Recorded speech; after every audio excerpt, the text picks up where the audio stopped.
Did you know that ChatGPT took just 5 days to cross 1 million users, whereas Netflix took almost 3.5 years to get there? But here's an important thing. I want to tell you there are only 100 million users of ChatGPT at the moment, and there's almost 7.88 billion people on Earth, which means if you do the math, only 1.25% of the population is using ChatGPT, and most importantly, only 1% of the 1.25% is actually using it for the business growth. So what does it mean for you? You're early in this race of AI powered digital marketing, and you can make the most of this to grow your business online. Maybe 2 or 3 years down the line, everything around you would be automated. There will be many new jobs created in the AI space, and you will have many of your competitors embrace this tech. But now is a great time to get a head start before your competitors learn the trade secrets.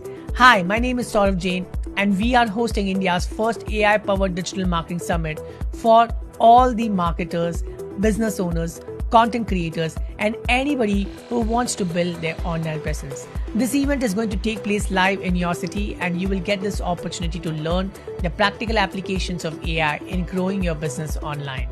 Only question now is, would you embrace this future technology? Would you want to create an army of 10,000 plus interns who are the world's best copywriters, graphic designers, creative strategists, and digital marketers?